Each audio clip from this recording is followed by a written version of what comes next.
Don't close the window yet. This is a new Kirblog about Power Rangers. Specifically the new movie about Power Rangers. Everybody's gone now, so it's just the three of us now. Oh, sweet. Okay. This is going to be an easy one to do. There's no pressure. Nobody's watching this. Thank God. They've all vanished mysterious in those first 30 seconds. Welcome to all of the not people that are here. Finally, it's been a long time coming. I've been waiting to do this. Of course, I had to wait for the movie to come out. But finally, here it is. This is our, not my, but our review of the new Power Rangers movie, Saban's Power Rangers, as it's being marketed specifically. I'm joined by Matt and Peter. I've not had you guys on in, I think, almost a whole year since we did the X-Men one. I think so. I think it's been about that long. Yeah. My God. Well, thank you guys for. I don't want to say suffering through because we enjoyed it, but going to the movie with me because we were gonna have Ben Diskin and he was away at a con this past weekend and other folks were busy and or didn't feel like spending the money for a ticket to go see it in theaters, which was unfortunate but understandable. So nonetheless, but it's exactly like my mother has always said: if you can't get Ben Diskin, Peter will do. Wow, your mom has been a well, I mean, he's been doing voiceover literally since he was in the womb, so she could possibly have been a fan from that long. She could have known. My God. Anyway, so real quick, first of all, most people who follow my work probably know that I've been I haven't followed Power Rangers in many years in terms of like the newer series, but of course I grew up with Mighty Morphin, and I have a whole Kirblog about my experience with that and Sentai series, and of course Parody Rangers was the thing I was known for many years, so blah blah blah, you know that shit already. I would like to hear about your guys' I guess experience or really lack of experience, which is kind of what makes your inclusion on this kind of interesting because you guys didn't really grow up with Power Rangers extensively. Yeah, I was kind of at the tail end of the target audience. Mm-hmm. So I watched it for a very short time and never particularly religiously. Mm-hmm. Yeah, I kind of tailed off as soon as they went into, started using footage from the other shows once they got to Zeo Ranger and whatever was after that. I think Turbo was after Zeo. Which yeah, you didn't miss much with the cars. Don't worry about it. I was vaguely interested in Turbo, if only because Zeo ended with Rita and Zed, spoiler, killing the Machine King. And I thought, great, they're going to come back. I like them. And then the new show comes up and there's, I don't know. New villains and Divatox. Queen Tar, I don't know. Divatox, I think, was the Turbo villain. So yeah. Okay. You didn't miss much. Don't worry about it. Peter, you didn't even see it at all because you were working at that time. That's correct. So, okay, I worked for my parents' restaurant when I was, a tween and a teenager. And so for where I grew up, Power Rangers was the last thing in the block of the Saturday morning stuff. It also showed after school, but after school I was being a good student who always came home on time and always did his homework, which is a lie for anybody who knows me.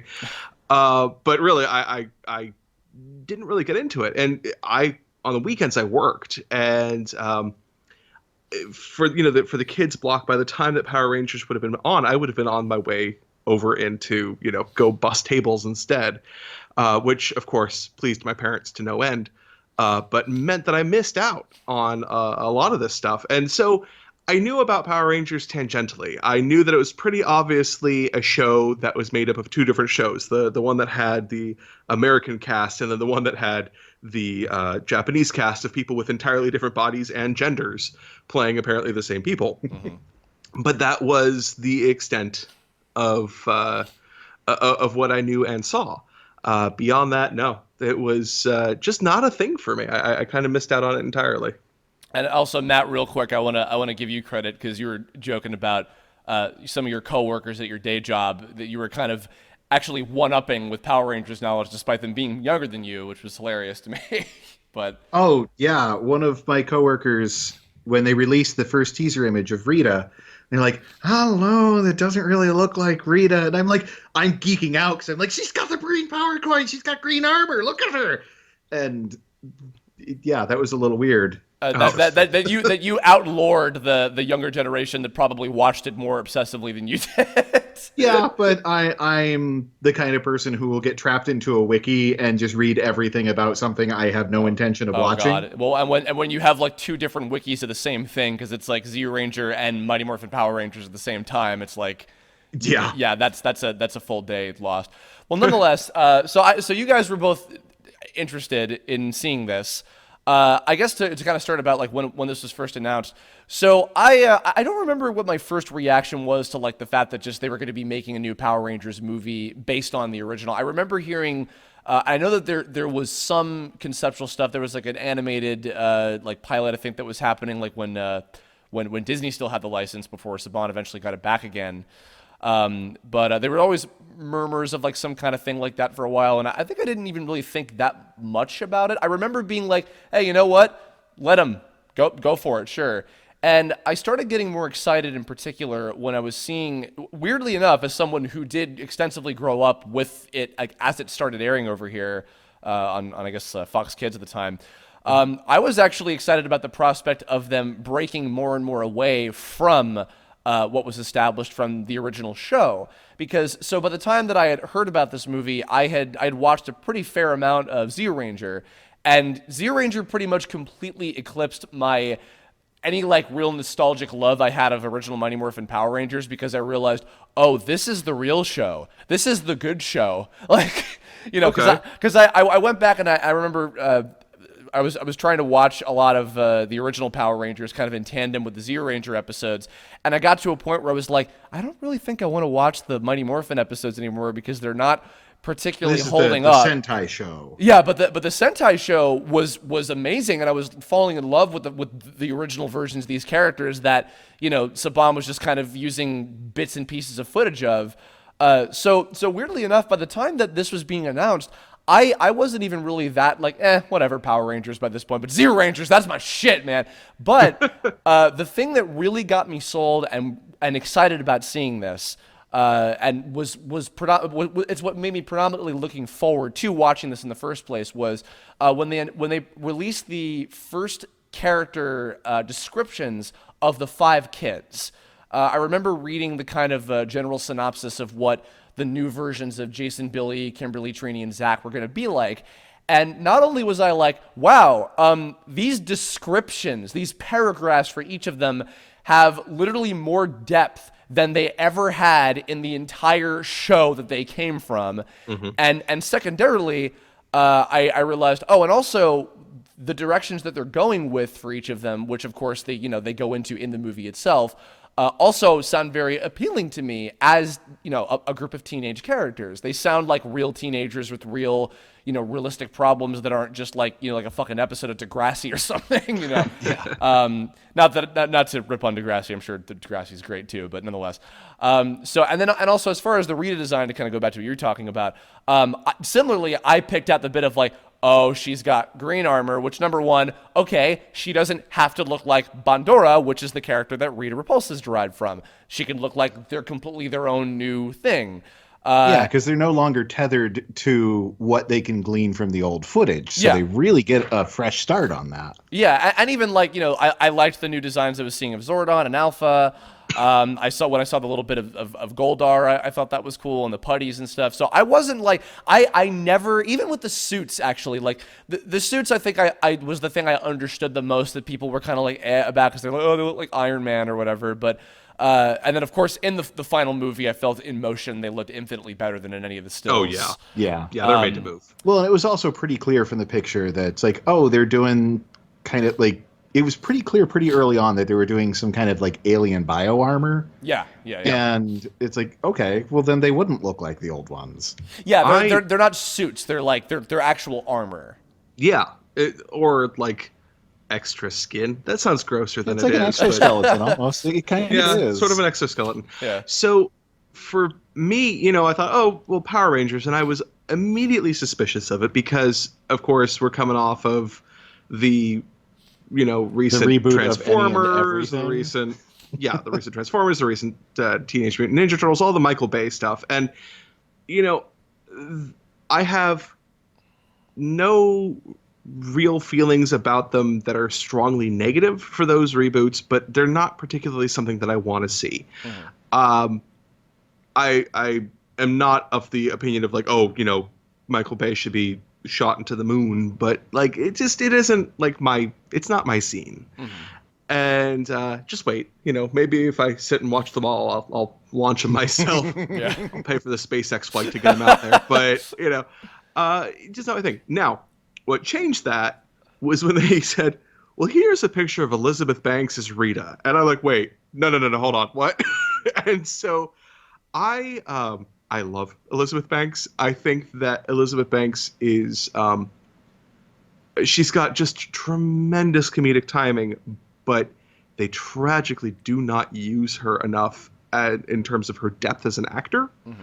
I think frequently they keep on having her play basically the same role, the person who is ultimately unaware of how bad what they've just said was. Whether that is the character that she plays in Pitch Perfect, or if she is Effie Trinket in The Hunger Games. It's the person who says a truly crass thing and is unaware of, how bad that is. I wanted to see Elizabeth Banks as a straight up villain. Yeah. I wanted to see her as an unrepentant bad guy. And the thing was, you could kind of glean a little bit from the character images, from the shots that they were choosing to show for her, that this wasn't going to be, I'm going to say a catty thing and then leave, And so I was in. I was like, okay. I messaged Matt at the time and said, okay, Elizabeth Banks is Rita Repulsa. Just FYI, we're going to go see this movie. And Matt's response is, really? That's some strong star power to get you to go for just her and her getting to play a fucking hammy-ass villain, too. But listen, you know what? If that's what it takes to get somebody like me who's not interested, not disinterested in Power Rangers, but just kind of missed that train entirely. Yeah, absolutely. I am in for Elizabeth Banks. Like, heck yeah. All right, cool. I was...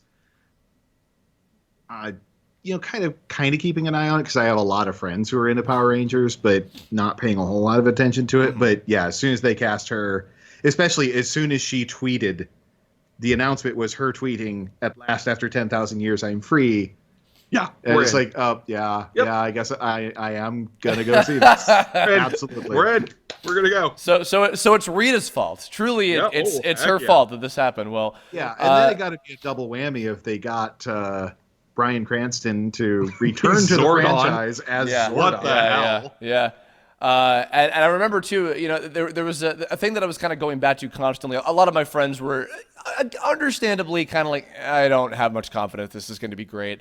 But the one thing I was holding on to, because even I was having some doubts, like some of the trailers and some of the bits of dialogue, I was like, these things don't necessarily have a great track record. No. Right. Yeah. And but even like Power Rangers, I think, which a lot of people I think don't like when Power Rangers is one of those like nostalgic things that a lot of people, like even in their adulthood, it's not something that they look back on like, yeah, that was great. Like a lot of people, I think, when they go back and watch Mighty Morphin, the wool is kind of pulled back from over their eyes, and they're just like, oh, this actually wasn't that. That's the reason why when I watched Zero Ranger, I was like, oh, like, dude, fuck Mighty Morphin, this is the real show, because in comparison, there was no contest. It's like going back and watching Gem. Going back and watching Gem, you're like, ooh, that animation. There are so many shows from childhood where it's like, I have a lot of nostalgia for how much I liked it, but I have no illusion that it was good. Yeah. It's like I have not seen an episode of He-Man in 20 years, but I know it was good. Now that 2000s version though, that's my shit, and I'm not exagerating when I say that. I believe I'm going to get. I only watched the very first pilot, the 3-parter of that, but You liked that. I was very drunk when I watched it. Well, nonetheless, Bryan Cranston going on record in many interviews saying that the reason that he did the movie and came as Zordon, and because I believe they offered it to him, was that he saw the script and really liked it. And Yeah. I just got off the heels of the Breaking Bad Kirblog that I did recently, so now I'm a big fan of that and am much more familiar with his work as an actor. Not that I didn't see Malcolm in the Middle back in the day.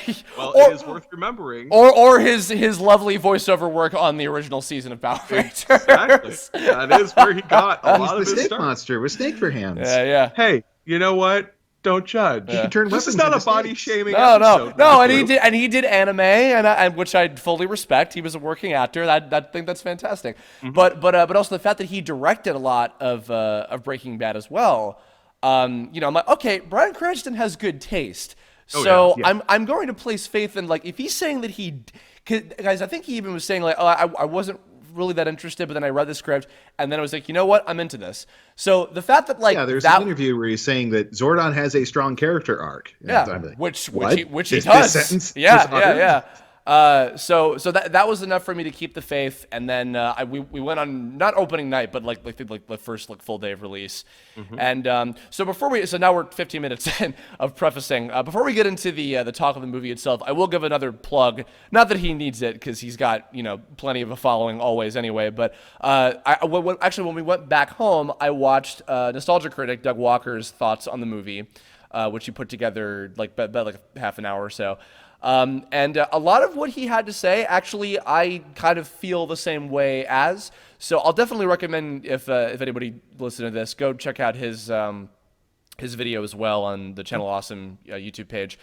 But I guess to start off with, after thinking about this a little bit over the last day or so, and I was talking to a couple other friends who skipped out, and they were curious about my thoughts and everything. So overall general kind of thoughts for me is not an incredible movie, but I personally enjoyed it. I would love to see more of these, especially if this does well enough that they warrant the kind of like series of movies that they are talking about wanting to do now.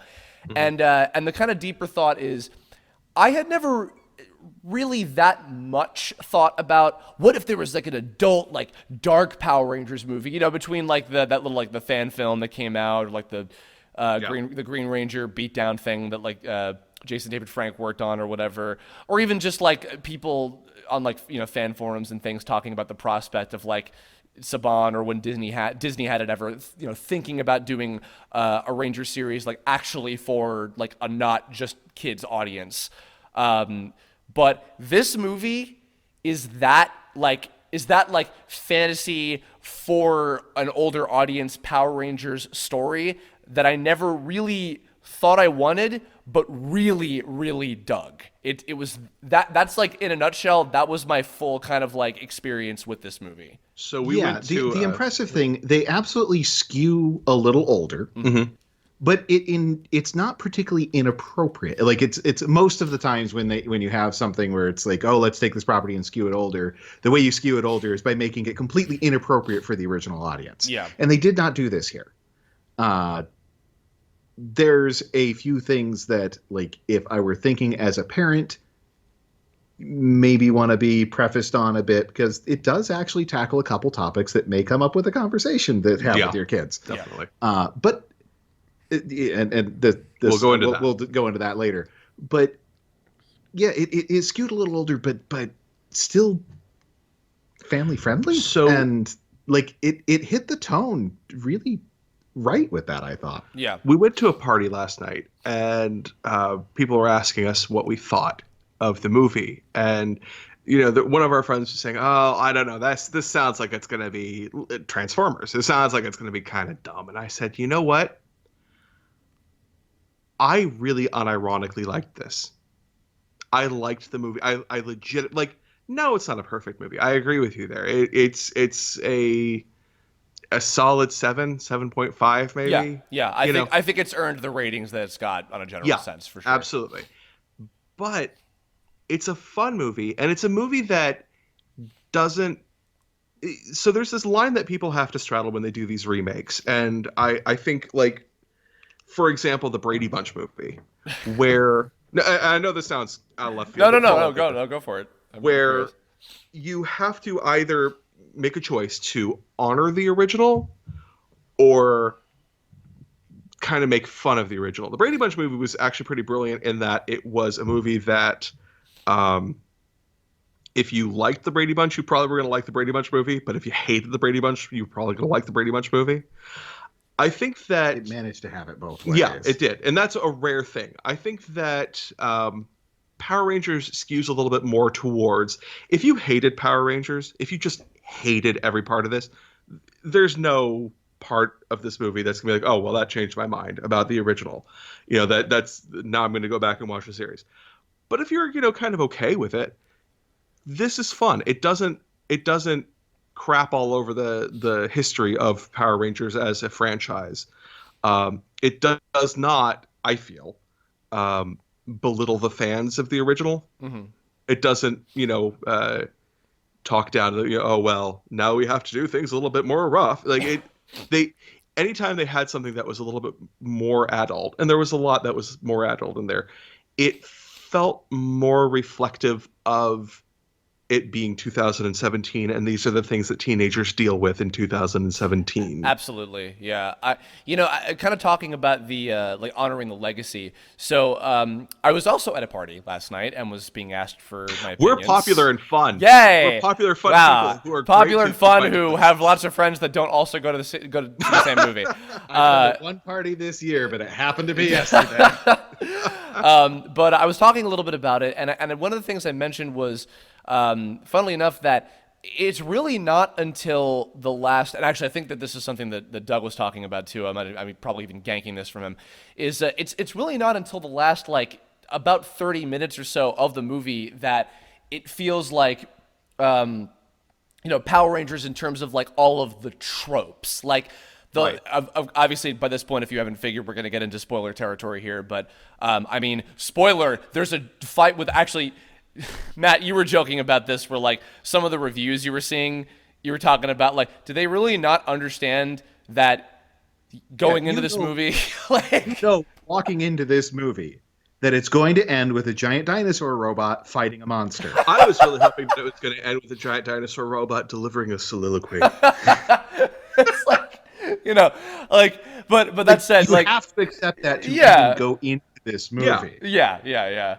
But that said, yeah, like that last, like the climax of the movie being like, as I would kind of word it, all of the really like, whoa, cool type of shit from the original show, all like kind of collected into one sequence. It's all of that, and it's really satisfying. Like, and that it's a slow build, but it does a good job of not just throwing stuff out there arbitrarily. They take the time to kind of earn it.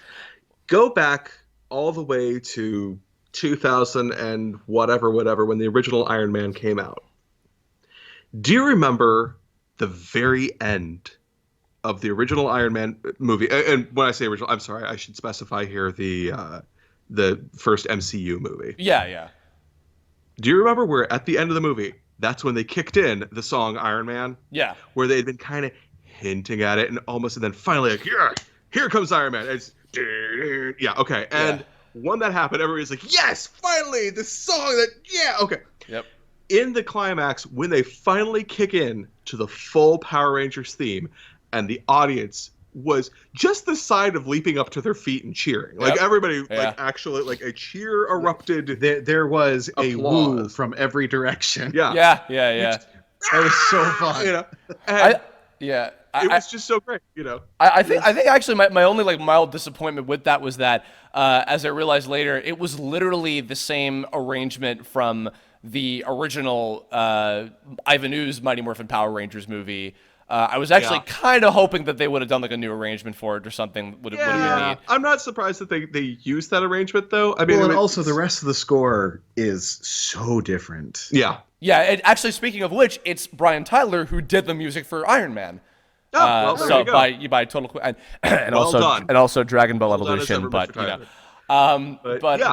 But yeah, I mean, like that entire sequence between like they get the suits, they fight a bunch of putties with the weapons and everything, they get the Zords, they fight in the city, destroying the shit out of everything with the individual Zords, and then having the big like Megazord versus Goldar, like, you know, giant monster battle and everything. Again, every single like tropey thing that happens in every episode of Power Rangers, that like all of those like stereotypical like whoa cool type things rolled up into one pretty well directed sequence. Like there's literally there's a joke where they take a fucking pot shot at Transformers with like I think it's Jason with the Tyrannosaur fucking like flips up a what is it? Is it a Camaro, like a yellow Camaro or something? Sorry, Bumblebee! Sorry, Bumblebee. It's like, yeah, good. Yeah, because you can actually, unlike virtually most of the early Transformers Michael Bay fight scenes, can actually tell what the fuck is going on in that entire sequence. Yeah. You have the sense of direction in that was actually really good. Yeah. That's one of the things that refreshing. impressed me is the visual direction and cinematography was better than I expect for a franchise movie of this pedigree. Yeah. And I think there's this idea that, you know, I suspect that people who are planning on being, you know, negative about this are like, well, it was so straightforward and it's clearly directed towards kids. Yo, I would give anything for fight sequences in action movies to have a better sense of place. Yeah. You know, tell me where is Thor in this giant freaking space battle? Seriously, tell me where he is in a place where I'm like, oh, okay, I need to be paying attention to this because clearly something awesome is about to happen. And Power Rangers actually did that really well, where you knew where the Five Rangers were. You knew where Rita was. You knew, you had a sense of where the putties were even. Yeah, that's a like big deal. You could draw out a map and pretty clearly like tell where everybody was. That's a big deal. And that's something that you don't get a lot. Yeah. In fact, I would even dare to say, I know this might be a little conflicting with stuff we're going to talk about later when we get into the Rangers themselves, because I want to save that for last. But I fucking bet you that, okay, if that last, like, all of that whole, like, that like half-hour sequence of just all of that shit was just, like, a video, like, that by itself, and people saw that, I guarantee you, like, including everybody who's, like, the most negative about like seeing this movie or whatever would see that and be like, oh dude, wouldn't it be cool if they did a new Power Rangers thing like this? And then I'm like, but your dream is a reality, my friend. It does exist, in fact. What if I told you? Yeah, what if I told you that in the future there are giant robots destroying Vancouver? Actually, little fun side note. A friend of mine who was at the party I mentioned before, so we were talking about it a little bit. He wants to go check it out, and he was saying, it's so weird to me because literally Angel Grove, like, is a part of California that I grew up in, he was telling me.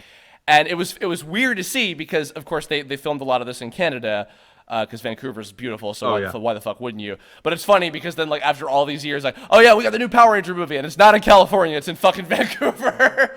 And I love the idea of them trying to portray Vancouver as being this sleepy. You know what? None of you can afford a place in Vancouver. Nobody can. It's huge and expensive. Yeah. Oh, actually, the reapproach of what Angel Grove is. That's true. Like I did, like it's just this tiny fishing town. Yeah. It's a tiny fishing town, and because Power Rangers, there's a quarry. Yeah. Because every fight scene took place in a quarry. or a fucking open field or on top of a building that suddenly looks like Tokyo for some reason. But so much of the plot revolved around the old mine, and it was just basically a mine and a quarry. I mean, and to be fair, totally Chris, set up. Honestly. Because how many times in the old Power Rangers show, like, whenever one of them needed to be ambushed, they're wandering around the mountains. But for real though, Chris, what parts of Los Angeles do you know that don't look like Tokyo? Oh wait. Well, none of it looks like Tokyo. I mean, okay, none of it looks like Tokyo. Okay. My God, I was gonna say too. This is total like nerdy side thing or whatever. But if I like see it again on DVD or Netflix or something at some point, I have to keep a closer eye out. I totally forgot to do this because I thought, okay, if this is being shot in Vancouver, I fucking bet a bunch of the Canadian voice actors that I know of at like Ocean Studios that do film are probably gonna be in this in the background somewhere. Lo and behold, speaking again of Transformers, Gary Chalk. Who's in every fucking Vancouver film thing. He was in like Watchmen and a bunch of shit. And he was the voice of Optimus Primal in Beast Wars. Is in this somewhere, and I didn't fucking catch him, so now I have to keep an eye open to find him, because goddamn it, I love that man. Well, I promise you, if they do a 4K or 8K release of this and Blu-ray, and you zoom in really far, you could probably see the set from Arrow. He's could probably. He's well, that yeah. I mean, for fuck's sake, all my Vancouver all the friends, Vancouver probably all my Vancouver friends was like, oh yeah, I've been there. Oh yeah, I've lived there. Oh yeah, I remember them filming something there or whatever. Any shout out to any Canadian listeners if you happened to be around when that shit was happening. I would love to hear from you. All right, so we've had a positive. Let's go to a negative for a second. So we were talking a little bit about the tone. So something I think IGN might have pointed this out. IGN actually had a pretty fair review. They were like I think on one of the 6 or 7 type reviews. They were talking about how one of the weaknesses of this was that sometimes it was a little all over the place in terms of keeping the tone right. Agreed. Yeah, and actually, I think a big factor of that. This is something that Mike Lucas pointed out to me the other night. Was that visually, even though I like the design of a lot of the stuff in it, it seems that like the visual style of it seems very like kind of lackluster. Like it's just very like kind of not quite like dank and muddy, like hyper realistic. It's very gray. It's very like it doesn't have like a level of like color and like brightness to it that I feel like maybe could have worked a little bit with it. It just seems very dull. It felt like they were saving the color for the end, Yeah. but that led to it being very drab because you've got the mountain sets, which are a little bit of brown, but mostly gray. Mm-hmm. Yeah. You've got the school, which was beige. Yeah. You've got the command center, which is just a more metallic gray. Yeah. You've got the warehouse on the dock, which is just really dark brown. Yeah. And then, when you finally get the Zord fight, okay, there's color everywhere now. Mm-hmm. And you've got, Goldar, and he's bright gold. But it felt like they were saving it. Mm-hmm.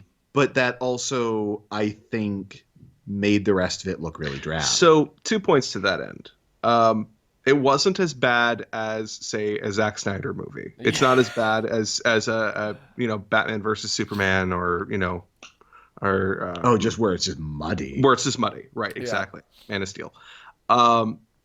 What I will give them credit for, and whether this was intentional or just accidental, the advantage of having everything gray is that Rita is the brightest thing that you see. She's the brightest little snowflake in all of fucking Angel Grove. But as a result of that, each character had a little, at least the main characters, had something that was a splash of color. And of course, they all had their color. Right. Most of the Trini time. had the yellow hood. Yeah. Kimberly's top had pink lace on it. Yeah. And things like that. But it was always just a little splash of it. It wasn't very prominent. Right. But Rita is so bright as to look wrong. Mm-hmm. And that was useful. Now, I do think that it was a little bit gray. My big complaint about the movie, if I'm going to be negative about it, was the first act. The pacing was a little bit odd. Yeah. There were some points where they sort of had an exposition machine moment where they just, have to get through. You as the viewer know the plot. I as the storyteller know the plot already. This is a remake. We're not covering much new territory, but we still have to say the words. And so they just kind of said, okay, XYZ is happening. This is why this is happening. You are all in detention. Okay, good. Now we're good. Yeah. Let's get you. And so it felt like there were those points where they kind of had to hiccup through a bit of exposition, and it was a little bit disjointed. It was. I will also adding to that. It was, that said, surprisingly less exposition-y than I was expecting it to be. Absolutely. Yeah. Absolutely. Or it's the weird thing about critiquing this movie is that with the standards I was applying to it when I saw it, it was so much better than I expected. Yeah. I was hoping that maybe it will reach a 5 out of 10. Yeah. But I was expecting like a 3 or a 4. Yeah. And we walked out of there, and it's like a solid 7, maybe even an 8 if you want to be generous about it. And so now I have to critique it with a much harsher lens because I actually think rather highly of this movie. Yeah. And it's not, wow, I'm surprised they pulled it off. It's like, no, they knew what they were doing. And so let me critique the few things I didn't like. So here we are like, well, did they do enough show, not tell? Let's talk about the mise en scène on this.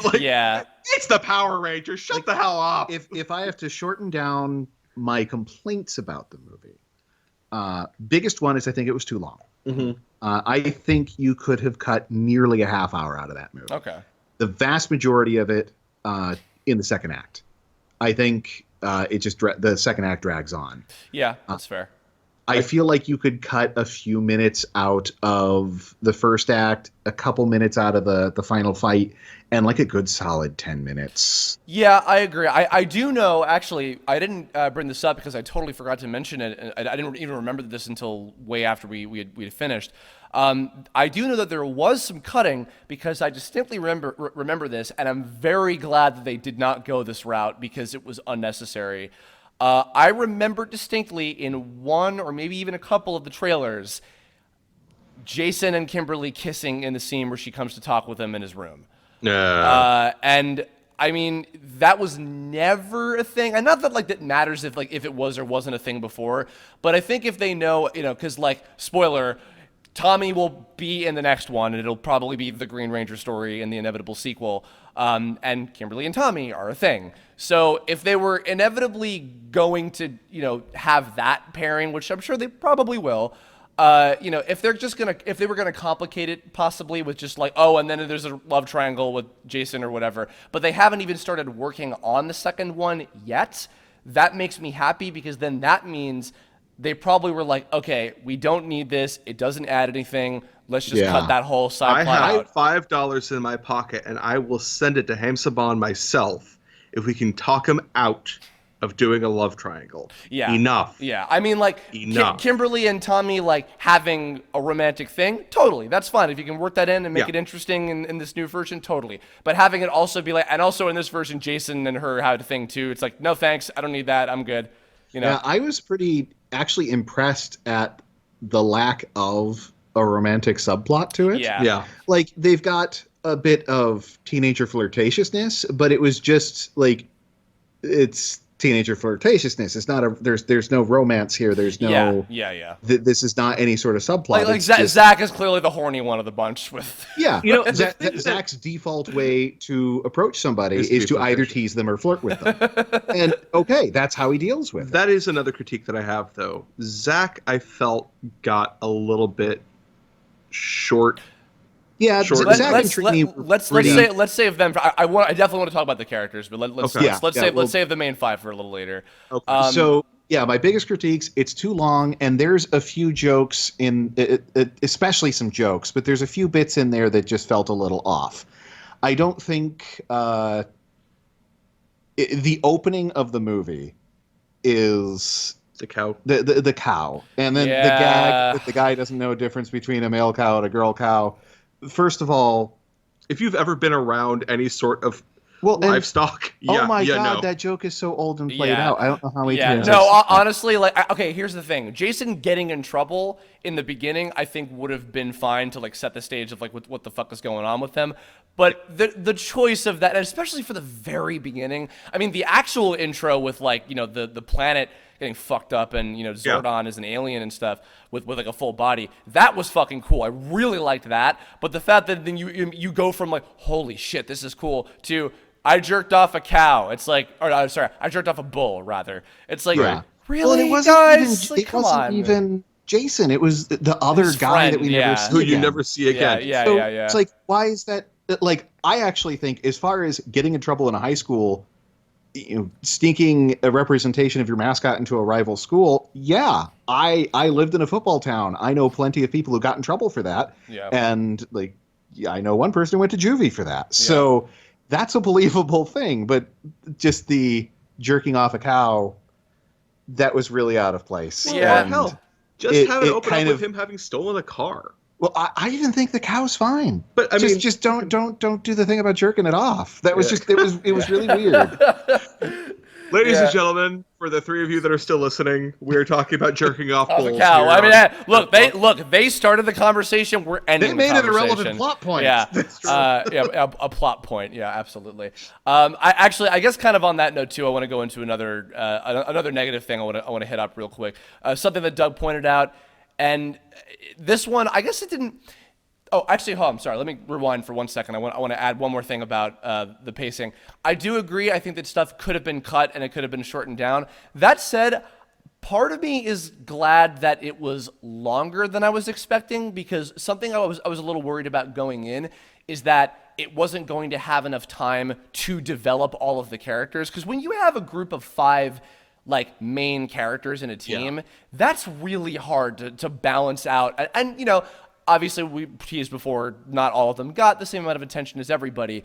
But I was glad that it's still, I would have taken it being too long over it being too short in this case because of the amount of main characters that it had. And what impressed me on that is, while I feel it was a little too long, I am really impressed that a movie like this aired the extra time on too much character development, as opposed to too much action sequence, which is what we normally get. Yeah, absolutely. And I was actually really impressed with that. This movie absolutely doubles down on, no, let's treat these characters as people, and it is mostly a character drama. You absolutely could have taken that same amount of time and had just another putty fight, and they avoided that, and that's actually worth kudos on that. Yeah. So before we get into the big thing I want to get into, which is the characters themselves, leading into one more negative thing that I agree with. Doug Walker said this, and after mulling it over, I think he's kind of right. Dialogue not great. So I agree, but I do want to give a bit of a caveat on that. We still have to fundamentally remember that this is a movie that is for the core audience of this is for tweens and teens, and I don't think that it speaks down to them. No, it doesn't. It doesn't talk down. I will fully agree with that. But the dialogue was still a little I don't it was think a little somebody would say ham-fisted. that. Yeah, there were some points where people were basically just, this is how I'm feeling and what I think right now, and I'm going to give you the emotional moment. Mm-hmm. Do you have an emotional feeling? Good. Yeah. It felt a little too on the level. There wasn't a lot of depth to it. Yeah, it was frequently on the nose. Right. However, I still have to say, but it was not condescending. I was bracing myself for much worse. Yeah, I think the biggest example, actually, and I hate to say this because I didn't find this character annoying back in the day, and I love Bill Hader, and I like the new design, but Alpha was the biggest contender of just shut up, please. The thing with Alpha that was really weird was just the striking change in the approach. The fact that he was sarcastic. Yeah. The fact that he was sardonic. I mean, I have no problem with that. I do think that if you could make an argument for, a case that not only is the civilization so advanced that they can make an assistant robot, they can also make an assistant robot that has, a layer of emotion. Because that's true of the original Alpha as well, by the way. Just being exasperated is a thing. But I do think that had kind of a bit of a it's just kind of the default for an adaptation like this, and especially now it's the kids with their skateboards and their iPads like the sassy talk so much, and it felt a little bit odd. Well, because here's the thing, Zordon had that very I do not understand these weird human type things or whatever, with a little bit of what he was. Yeah, but it made sense for him with his backstory and the context of how he fit into the scope of everything. So I'm like, okay, that works, and Bryan Cranston pulled it off. And again, it's not anything Bill Hader's a fucking phenomenal, hilarious actor and performer. Oh, yeah. I think that just that it was a bad the sarcasm, I feel kind of brought down what could have been Alpha being something that still could have contributed in some way. I think that, I hate this it's just mostly kind of uninspired. Well, because I hate this kind of response of I would have done it this way, because that's not a fair critique. But no. What I wish was the case, I wish that Alpha were cute.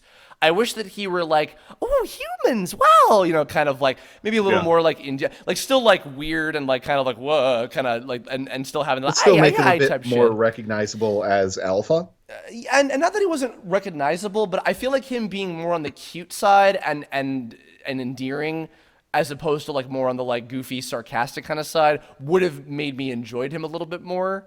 But I mean, he's probably actually Alpha. I think is the biggest complaint that I have with the movie in general is that I don't hate that character as a concept, even in the old show. But I think in this he was the biggest glaring weakness of just The both the dialogue not being great, the tone not being amazingly consistent a lot of the time. He's kind of the biggest example of all of like the flaws of the movie, I would say Yeah, overall. he's absolutely an exposition dump. Yeah. He always was in the original show too. Yeah. But that's opportunity to fix that, not Yeah. taken. But next movie. Yeah. We'll see. Because actually, I was also going to say earlier when we were talking about the visual tone as opposed to the like emotional tone. I think that now that the Rangers themselves are established, I have a feeling the future movies will be, I think, generally a lot more colorful.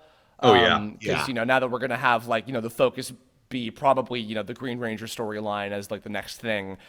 Visually, I'm looking forward to kind of the more vibrant kind of direction they're most likely going to go in. Going forward, but nonetheless. All right, so let's this, I don't know how long we'll be spending on this, probably the most amount for any of these individual subjects, but I want to go out on the biggest thing that made me really, really enjoy this movie. So I was opening this up with the fact that like, it's really not until the last half hour that it's like, this is the Power Rangers movie with all the Power Ranger characters doing Power Ranger things with the Power Ranger Zords and the Megazord and the monsters and da-da-da-da-da and Rita being crazy, make my monster grow, all that shit. But the vast majority of this movie is, as we were saying, spent on character development with 5 new versions of these characters that previously were just jock, nerd, girl, guy who's a dancer or whatever and like crazy like party or whatever, like that's it. These versions of Zach, Billy, Trini, Zach, and Kimberly I fucking adore. Jason. You missed Jason. Sorry, did I not say Jason? You said Zach twice. Zach twice. Double the Zach. Twice. Double the Zach. Double the fun. Zach, Billy, Zach, Trini, Zach, Kimberly, Zach, Jason, and Zach. Zach is also Jason's dad. Zach was Rita, which is amazing. Hell of a Man, whoa! I was Rita too. That's crazy, man. And so Lord Zach and the Moon. and Lord Zach. That's the third movie. Power Rangers Zed. But the new versions of these 5 characters I adore. They are the reason why I not only enjoyed this but want to see more of these movies. Oh yeah. Yeah. Like the short version of the critique that I'm giving to people is, okay, it didn't suck, and I want to see a sequel. Yeah. Like I can't sum it up better than that. I want to see more of these characters. I really like them. Yeah. I unironically enjoyed it. So let's dive into a bit on the characters. So are we diving into the Rangers now? Yes. Okay. Go for it. So I like Jason. I actually like the fact that Jason has a. Am I thinking of the right one? Yes, I'm thinking. Jason's the red one. Yeah, it's all right then. Good. I'm 1 for 1. That's fantastic. Jason's relationship with his father was really interesting to me, specifically in, there's a bit of the, okay, now it's metaphor truck time. Like, okay, yeah, he's driving around in the metaphor mobile, the broken truck, but you can fix it. Like, okay, yeah, all right. But the fact that the father is very specifically, you have just screwed over your schooling for the rest of your life. You might not graduate. You're that level of a screw up. Not, you're such a bad teen. Like they went through, and this happens in a few places in the movie. They discussed consequences of action, which is an impressive thing to see for an action movie like this. Yeah, and that's like a main through line of the movie. Like almost everybody's arc revolves around there are consequences for your actions. And that's an impressive moral to go for something that's aiming at tweens and teens. Consider how long it took for them to get to that place with Iron Man. It took more than one movie. Yeah. For Tony Stark to start being like, oh wow, my actions have consequences. I was really through the second movie, but to start addressing with PTSD and that type of stuff. Yeah. To have them actually go within the first half hour, like, no. You did a thing, and now you have to pay the price and actually address that. Yeah. And address the idea of a redemption arc. That's a pretty impressive thing to do. Jason is, as are all of these teenagers, played by a 34-year-old man. Um, Actually, I think no, that they're I actually no, they're believe. actually young. Yeah, they're like I think they're all like early 20s except for Zach, who's like 29, I believe. But he fooled me. So they are Hollywood teenagers. yeah, yeah, Um, no, but it was good to have a degree of nuance to his story. yeah. You know, the And fact that Jason has probably the most straightforward he is story. the one He's that's still yeah. he's it's pretty like much the you point of view take the character. starting point, Jock, and you go exactly where you think he's going to go. Once you've built the concept around once you have bought into taken the idea that the Power Rangers are Breakfast Club superheroes, Yeah, yeah, yeah. And where which they all it's meet in very, detention, become superheroes. So yeah, how is the Jock going to get in trouble? Yeah, it's going to be a sports team prank gone wrong. Right, yeah. They don't really veer particularly far with them, but they do delve into, okay, what would make this guy tick? Well, it's funny because like for Jason being like one of the main five was one of the ones that I was lesser interested in than others, but I liked what they did with him, and it very much made sense for him because Jason as like the leader character is like is supposed to be the exemplary citizen type, like that very stereotypical American. I'm a white kid who's a football player, and I've got my life all laid out for me, etc. Which is also why I'm glad that he didn't get together with Kimberly because it avoided the stereotype of the jock marries the fucking cheerleader. Well, and I think the fact that basically the opening for it, if you want to dive not too deep into it, you could really read it as he thought he was privileged enough to get away with this shit. Maybe, yeah. And he's just not. He got the lesson that, and maybe that's what makes this a fantasy, but he didn't get away with it. Yeah. He fucked up and didn't get away with it. A lot of people who are in high school now would probably say, yeah, that's totally fantasy realm stuff. Yeah. And yeah, that's probably true. Yeah.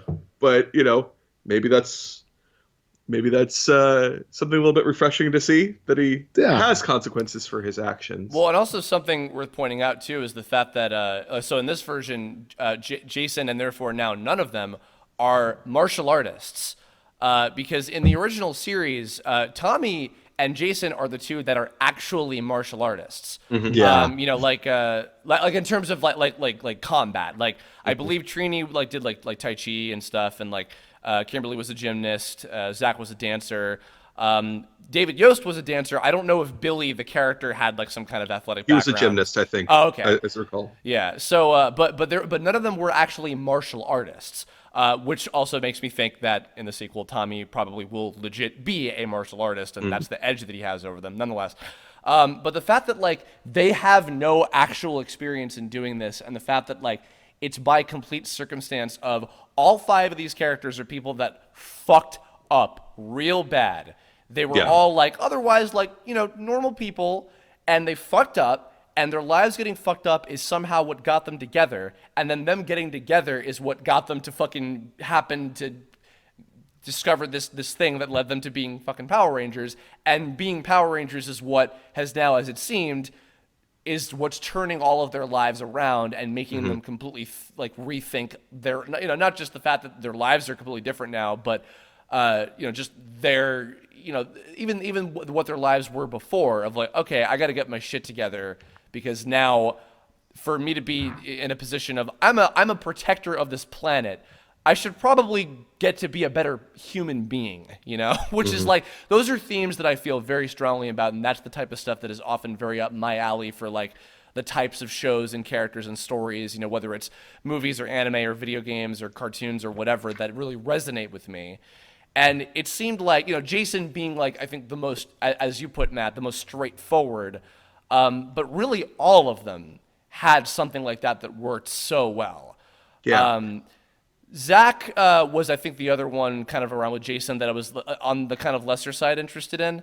And in the beginning, in the beginning of the movie, I was kind of feeling about him the way that I felt about Alpha, where I'm just shut up. But it was the campfire scene, which, if you've seen it, you know what I'm talking about. Yep. Which is one of my favorite, maybe even my favorite scene in the entire movie. is that's what turned me around. And then, and of course, like seeing his relationship with his mom before that, I'm like, okay, I get you now. I get that, like, and you're out here all the time because you're afraid and you don't want to see her dead because that's hard to deal with. And I know what that's like kind of as well. It's like, yeah, I think my big critique with Zach is I wish that they had spent more time on him. Yeah, I agree. It's not that he was disinteresting or uninteresting rather, or that he was. Zach and Trini were definitely cast as supporting members, and I wish that they had spent more time on him. I do think that there's a point, and this is total spoilers, so you know. If by this point you're an hour in, and we've you already gone well past that. Yeah. There is the point with the campfire scene where Zach specifies not if his mother dies, but when his mother dies. Yeah. And that is an impressively adult thing to acknowledge, and a scary, scary thing to acknowledge that no, there's going to be a day where he's going to wake up and his mother is going to be dead in bed. Yep. And that's just going to be how this is going to happen. She's not going to get better. Yeah. And that's it's the kind of very small, very human bit of horror where that raises some stakes for him, because it's not just a, hey, there's this giant fucking monster going around. It's like, okay, yeah, but mom isn't getting better. Yeah. And we live in a double wide. We clearly don't have a lot of money. This is not like, there's no quick or simple fix for this. You don't get to magic this one. Okay. So it's impressive to have that kind of conversation in a movie like that.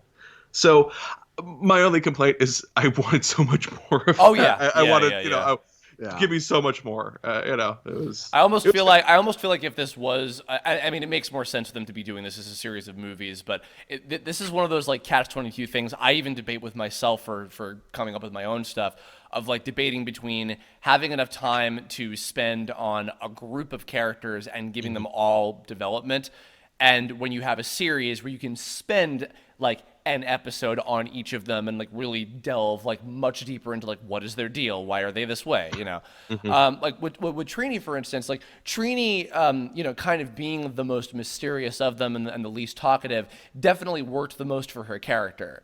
The fact that like she's kind of like, I don't really want to get into it, and then it takes time for her to like open up the most to each of them.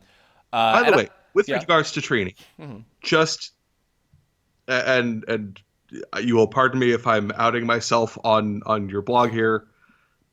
Speaking as a queer person, having her be not specific about whether she's into guys or girls, whether she's bisexual, whether she's a lesbian, whether she's just somewhere in between or neither or what, was a wonderfully refreshing thing to see from the perspective, of somebody who went through that as a teenager, to be able to say, okay, there is going to be a point where you're just not sure. You don't actually have a good answer for this. And incidentally, may never. Yeah.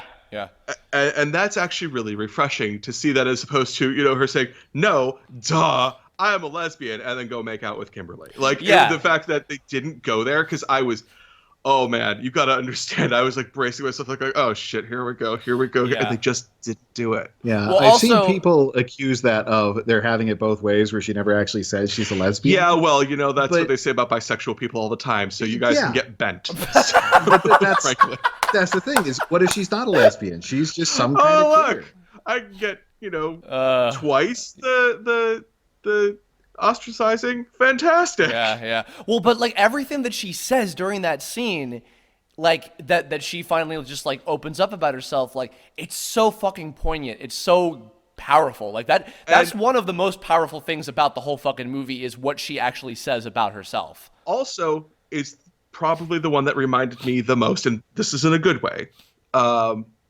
reminded me the most of The Breakfast Club. Yeah. What do your parents do? Well, they ignore me. Yeah. The fact that Trini's like, yeah, I'm always the new kid. And my parents believe in labels, which that was like, whoa, holy shit. Yeah. You know. pretty Yeah. good. No, it was great. She was kind of in the middle ground of like I wanted to know more about her. I'm glad that we got what we got. She was also really funny. Like actually the gag. Yeah, she had good time. Oh, yeah. The fucking gag at the end. By the way, this was a genuinely really clever moment of when her little brothers are fucking like joking about like, Oh, you know I that want to she's a be guy. yeah I'm like that. All right, that's cute. I get it. Haha. I like that. And also the fact that like just like her little brothers are like playing Power Rangers and being like that and everything. Like that was really cute. And like seeing her kind of like general responses to those sort of things and like her kind of quippy like her type of sarcasm worked for me a lot better than like Alpha's. Yeah. Yeah. Well, and I also like the fact, and we can dive into this a little bit further, but I like the fact that her little brothers had that, Zach's mom had that, and Jason's dad, who, doesn't know that Jason is the Red Ranger, but totally knows that you could pretty much tell that he could figure it out from the way that Jason ran, which, okay, that's cool. That is a parent thing. Absolutely. Oh, and also Billy's mom fucking like knowing who everybody was by name and freaking out that he has friends. I'm just like, oh my god, that's the best fucking thing. Let's talk about let's please. Okay, let me just say fucking straight up. By the way, this is one of, if not possibly the best, well balanced between being funny, respectful, realistic. Yeah. Portrayal of a character with autism I have possibly ever fucking seen. I thought it was so refreshing to have him just say, so there's a point where Jason quips something and Billy just kind of walks with it. And Jason says, no, that was a joke. And Billy just stops and says, okay, but I didn't get that it's a joke because that's not how my brain works. Yeah. And the fact that they just put it on this very straight level and they didn't present him as being broken or bad or wrong. It was just, my brain works differently than yours. No, and I'm okay. I'm gonna use this word, everybody, just to preface. What I loved is the fact that because he wasn't treated like I'm the quote unquote retard character. Yeah. Like because Yeah. I don't want to get into too long of that tangent because that's a whole nother Kirblog I may or may not ever fucking do someday. But nonetheless. Because that kind of depiction of those characters in stuff that I have usually seen is not only cringy, it's disrespectful, and it also paints a bad picture of what people like that can be like. Like, Billy's not, like, I don't even want to get into the whole, like, like high functioning versus low functioning thing, because that's also a whole nother, like, can of worms. But, like, sure. It's that he's not, like, I can't function. Like, he's smart. He is self-aware enough that, like, I am trained to not use curse words unless I'm in a certain, perspective. And like, I care about people. Like I have attachments to people. He's not just like, I am the stereotype of what this usually is in most other stories. It was so fucking relieving to me. I can't even begin to describe. They didn't have him come off as robotic. Which is really refreshing because that's frequently where they go. They put people on the spectrum. Oh, so you're like a human talking, walking robot. Shut the fuck up. Like that's such an offense. Like, and the reason why it's so offensive to me, and please understand, I'm not on the spectrum as far as we know. I've never been tested for anything like this, and okay, but that's lazy writing. It's lazy to make people be, oh well. I'm on the spectrum, so I must not have feelings. No, and we know that that's not how it is. No, the spectrum that you are, Pete, is the rainbow because you're gay. Just like the Power Rangers. Yeah! Damn it! I should have ended it there. Fuck. Okay, sorry. Continue. But I appreciated a lot about his portrayal. Like at least. To my knowledge, I'm not on the spectrum, but I certainly have all sorts of social anxieties. And we're all so artists. I could definitely relate to the awkwardness of him, wanting to interact with people and being, but not being sure how. Yeah. And I found that incredibly relatable. And I also think of like all the actors for the kids were great, but he was the standout, like acting wise. I thought that from the story, one of the things that was the first hint that Jason isn't just a shithead was that Jason modified his behavior. Mm-hmm. Billy tells him, okay, but my brain doesn't work like that. And they could have gone and... Yeah, he stops doing it or calls out when he does it. A road diverged in the wood. You know what I mean? And they could have gone with the, well, aren't you? And then just go into every stereotype and all of the lazy writing, and all of a sudden, we're back in the 60s. Or they could do what they did, which was, oh, okay. And then he just rolls with it. Jason rolls with it because it is Jason's responsibility to roll with this. Yeah. It is his responsibility to be like, okay, well, so then I'm going to have to modify how I'm communicating with you. Well, because even then too, because you could see from the kind of everyday, because he is the everyday American, stereotypical kind of kid. From that perspective, when you're in his realm, you're like, oh God, I have to deal with this person. Okay, how do I do this? I don't know how to do this. All right, whatever, But he actually gets to know him and gives a shit about him, and they grow to have a genuine friendship and not just okay, I'm dealing with you type, which is also very, very important to me that they did that too. Yeah. Just on the note too of you were talking about R.J. Cyler. I gotta say too, because this goes back to my earlier point of, despite the dialogue not being amazing, these 5 kids, they're 20s, they're kids, whatever, fuck it. These 5 actors, not as newbies, but definitely as unknowns, really outstanding. I really liked all they were of all them. phenomenal. I never had the moment of thinking, God, I don't believe anybody would ever say this. No, there was never any point where I thought, wow, in the entire movie, there's never any point where I thought, this person was a little miscast. Maybe this should have been somebody else. Not once. Nope. No, they were all the great. casting was impeccable. Yeah, absolutely. By the way, a little side note too. I was looking at some interviews when we got back from the movie later that night. I was up late, and I found this one. It was like a press thing where they had the 5 of them there, and Ludi Lin, the guy who plays Zach. The last question they got from the audience was, "Who do you guys think would be well cast for Tommy?" And their joke answer, because they of course couldn't really answer that, was Meryl Streep, which was great. But she could do anything. But Ludi Lin came in with okay, hear me out on this, and I'm being serious because we don't know anything. But he was like, Tommy feasibly could be a feminine name. That's true. And they didn't, and spoiler, because they don't reveal. We don't see Tommy. We see Tommy's jacket. Left in the detention, and he's such bad news, or he, she, they are such bad news that Tommy doesn't even fucking show up for detention. It shows up, leaves his stuff, and then bails. Yep, yeah. So, but he made that point, and I'm like, I wouldn't mind that necessarily, Well, that said, cool. Then I'm gonna call it Tommy Melissa McCarthy. Oh my God. I would pay all the money. I love her too. So Elle Fanning. No. Fucking A. But no. I've been saving this all fucking hour and 10 minutes. My favorite actress, my favorite character, my favorite thing about this movie, fucking Kimberly. Holy shit. She had, I think, the strongest arc of any character in this. Absolutely. So let's dive Zordon in. close second, but we'll get to that. Yeah. So some friends of ours were just over earlier on because, again, we're popular and friendly people. And we were talking about the movie, and they hadn't seen it. And they've got a kid. And so to sum it up really quickly, they dive into why everybody is in detention. Jason is in detention because of his, screwing around with the cow that his friend jacked off. Mm-hmm.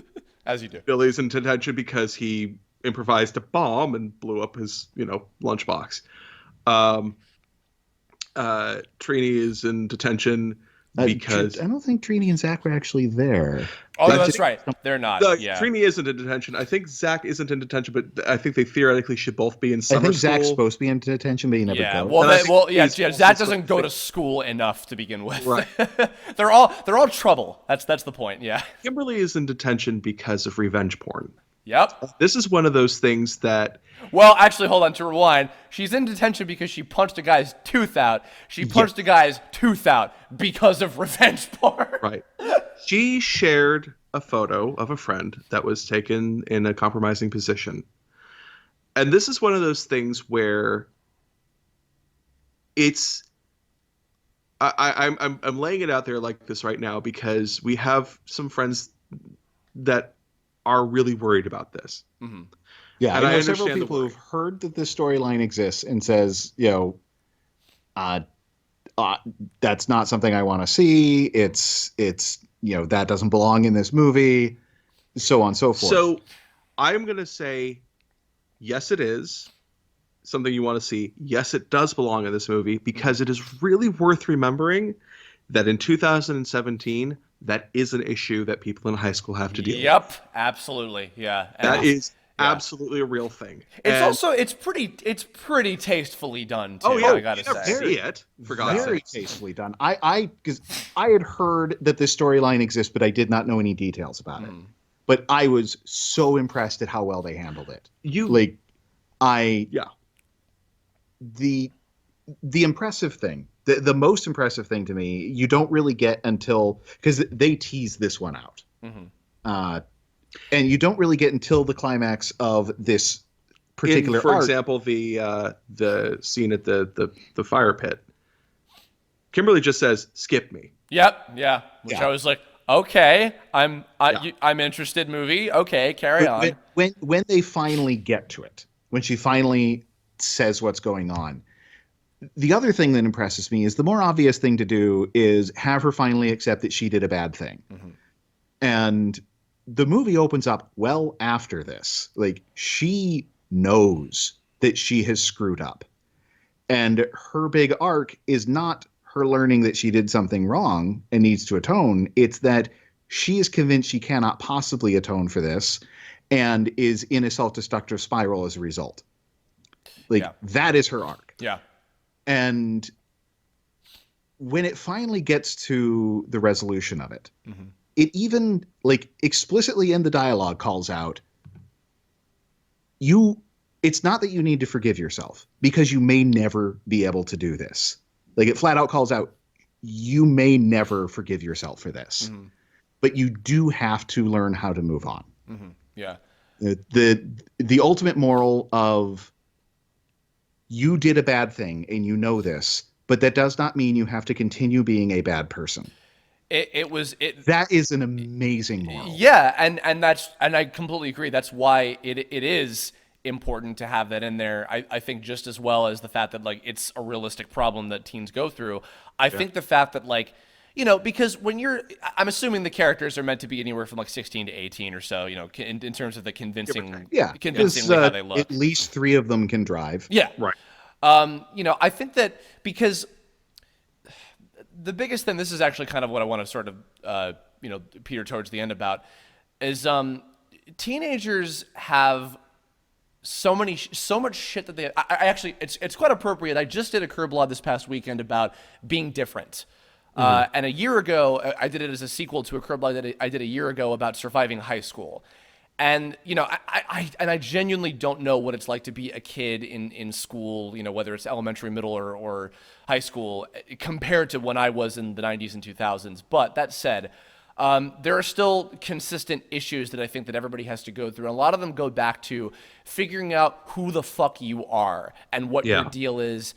And, that's, figuring those things out early on doesn't happen for a lot of kids. Yeah. In fact, sometimes it doesn't even happen until well after college. So the fact that these kids are placed in a position of where you got to start figuring your shit out now because of the position that you are in. That in and of itself, and the fact that they're given this outstanding crazy shit as an opportunity to turn things around for themselves collectively, and they all manage to connect as a result of it. Like, it's really powerful. Like, it's in a way it's like unrelatable because it's like this doesn't happen, and yet it's also relatable. Like, you can replace you're given the opportunity to be Power Rangers, with some other, like, you're given the opportunity to fucking turn your life around and be a better person because you previously were not that great of a person, in many different ways of that description. And that, and if that's the trend that they want to go with, for fuck's sake, more please. I'm down. Absolutely. Yeah. I mean, Absolutely. and also now, as far as I know, unless one of them decides they're not getting paid enough, hopefully we don't have to have the Adam, Aisha, and Rocky problem. Yeah, where they all get kicked to college. Yeah. I mean, like, if they pass the torch down, there's other characters, down the line or something, and they handle that in a different way. Like, that'd be interesting to see. But that aside, I'm saying I would love to learn more in the future about Jason, Billy, Zach, Trini, Kimberly. Yeah, I want to learn more about these characters. I want to see. Yeah, I really, really like these takes on the characters, and I want to spend more time with them. I want to spend more time with Rita. Yeah, let's okay, real quick. Hold on. Let's talk about Zordon first, and then save Rita for the very end, because Rita's just what we're all going to collectively splurge on. Zordon. This version of Zordon is fucking cool. I really like that. And I think he gets the second best subplot of the movie. I think his character arc is second to Kimberly's. The fact that Zordon is kind of a dick. Yeah. It's sort of amazing. Also, incidentally, and I don't think there's going to be many people saying, disagreeing with me. Visually, graphically, I loved that. Oh yeah, super cool way. So cool. Yeah, well, very very cool interpretation of that. What they don't have in the trailers that I thought was really fun was that there's that big panoramic thing and his head pops through, but how he can move around. Yeah. He's still tethered to the wall, but he can still move around to, like, kind of approach or distance himself from the people depending on the conversation. And that was fun and really oppressive. Yeah. And also, because he was never quite threatening, but he was absolutely oppressive. Yeah. Yeah. You left with that thinking that Zordon, even as the character sort of is, it's the consciousness of Zordon, because the body of Zordon is dead, but the consciousness of Zordon is uploaded into the ship. Okay, cool. But you were left with the feeling that this is a thinking character, which you didn't really get in the show. He was a plot device. You're right. It didn't feel like he had opinions. This Zordon has opinions. He has feelings about how things are supposed to go, and he thinks that these are doing it wrong. Yep. Like, he pretty explicitly is like, wow, you guys suck. One of the interesting things, they don't really explicitly call this out, but it's still there. So the opening of the movie, Zordon kills the dinosaurs. Because he did. Yeah, he does. He kills the dinosaurs. Yeah. But opening of the movie, Zordon is the Red Ranger. Mm-hmm. And cool idea. Super, super fucking cool idea. Yeah, that's awesome. And it is the fall of the Power Rangers. This is their last fight. This is how they all died. Mm-hmm. And Alpha saves his they have a backup plan where his consciousness is saved in the thing. And when the kids arrive with the coins, that reactivates the ship. And for Zordon, no time has passed. Mm-hmm. And they never call this out. Yeah. But it really informs everything he does. Yeah. Where in his mind, he just fought Rita yesterday, and he's, let's land on our feet, let's keep going. And, he's got his plan in place. He's still in, he is leader of a team, and he is expecting everybody to fall in line and listen to him. And when it does not go according to plan, he gets kind of petulant. Yeah, he's a bit of a brat. And that's so fun. Yeah. And it's interesting. Like, I never thought Zordon, the head in a tube, has one of the most interesting story arcs in this movie. Yeah, weirdly, I actually was excited about what they were going to do with him. Like, Cranston, They cast him, and he said that he joined it because he liked what they did with the character, but I had no idea what it was going to be. And even then, I was more kind of expecting that he was just talking about the Rangers themselves. Right. I didn't think Zordon himself would have a substantial character arc. Yeah, but like, it was well executed. Like, I'm curious to see now that, like, because also, he sacrifices his one chance of getting to, like, come back to not necessarily life, but like a physical form. He gives that up, and that's kind of the end of his arc in terms of this movie. I'm curious now that, like, this is just his state of being, for keeps as far as we know. I'm curious to kind of see, what else they might do with him in the future ones. Because because now he's trapped. Well, because also, spoiler for the series, but I mean, if you're watching this, you probably know this stuff.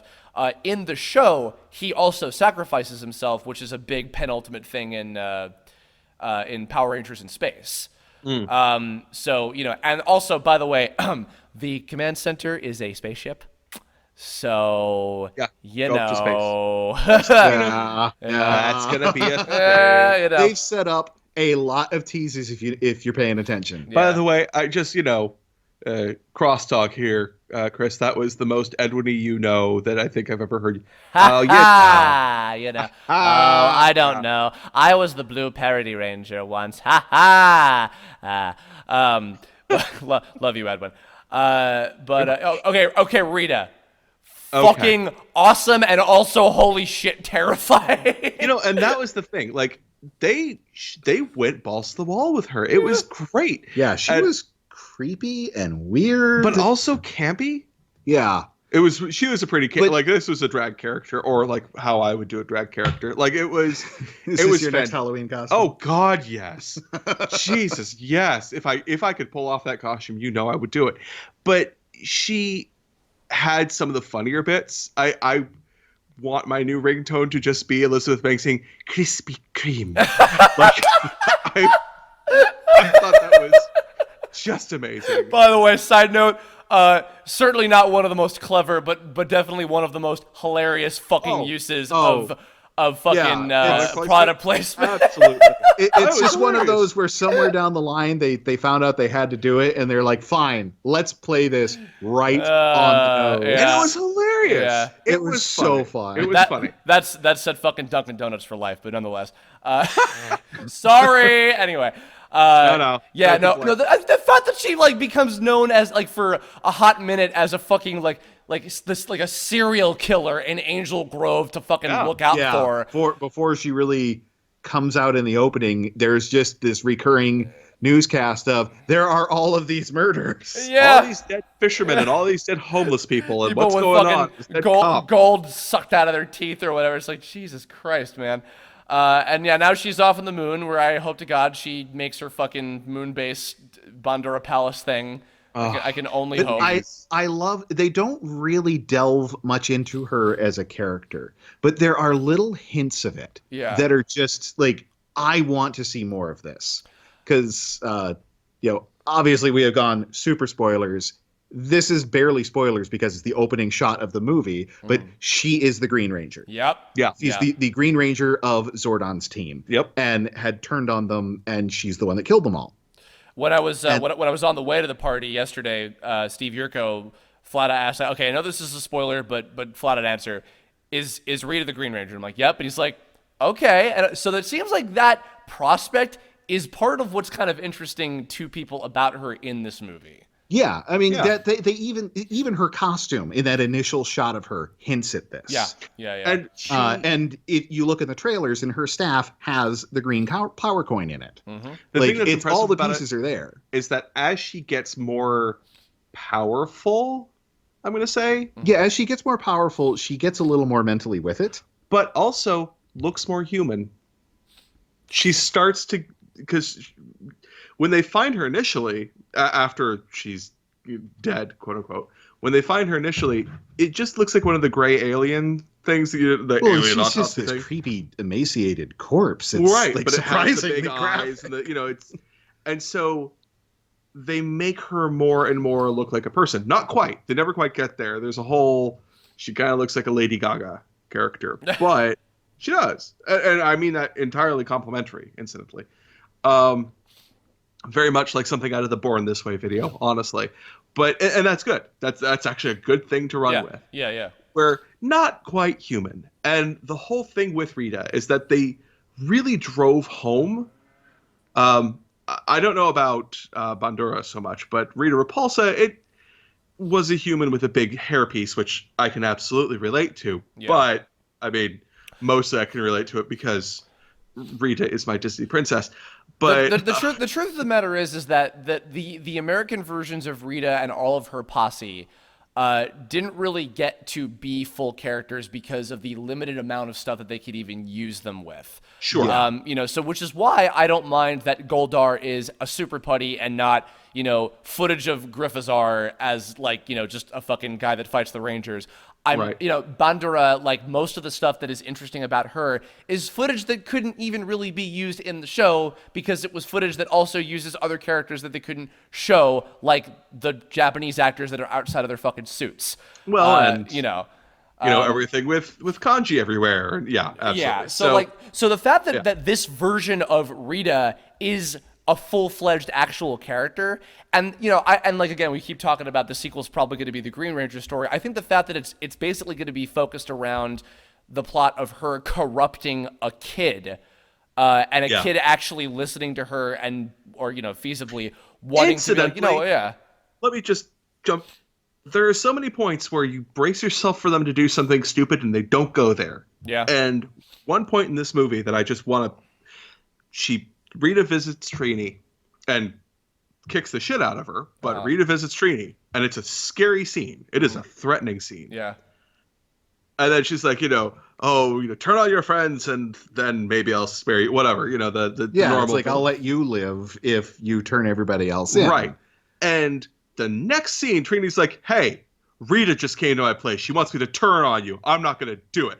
And I was like, oh, sweet. We get to just completely bypass the whole, Thank what Christ. Yeah. Can we trust Trini? Next scene. Yes, we can. Yeah. Which I fucking bet you, by the way, is that's probably how she fucking ripped apart in this version of the story, the original, or rather the previous team of Power Rangers that Zordon was part of, is that she probably fucked over one of them or convinced a bunch of them to do other shit they shouldn't have been doing, and they followed her, and then the whole thing went to shit. Yeah, because you only ever see the fall. The Red Ranger, the Yellow Ranger, and the Green Ranger of the previous team. Yeah. Right. And you don't really get you have no idea who the Yellow Ranger is. You just see her die. Yeah. I also like the fact that with Rita, there's a point where she specifically calls out that she is worthy. Yeah. At the very, very end, as she gets her power back, she seems to be more cogent and more able, because at first she's barely able to hold a conversation. Yeah. And just kind of crazy. But by the end, and that part where you're talking about, where, it's all of a sudden there is this hint of whatever sort of history she and Zordon have, because this is it's clear that they have a history. They just hint at this. Yeah. But I am so intrigued, because the one line where she's like, I am worthy, and it's okay. So they tried to take away her coin. Obviously they didn't, because she still has it. What happened? Yeah. I want to know. Yeah. Well, I mean, I guess to kind of finally wrap things up, are there any other specific things that you guys are hoping for if they get to do more of these? Well, first, I hope that they do more of these. Yeah, for sure. If there's one thing I got to say I just didn't expect, was to enjoy this as much as I did. Yeah. If you go in expecting Lawrence of Arabia, of course you're going to be disappointed. That's not what this movie is, and it makes no bones about it. But it's fun. And it's, as far as a kickoff to, the spring-summer season for action movies, this is a really decently solid start. Yeah. And incidentally, that's bearing out in the numbers.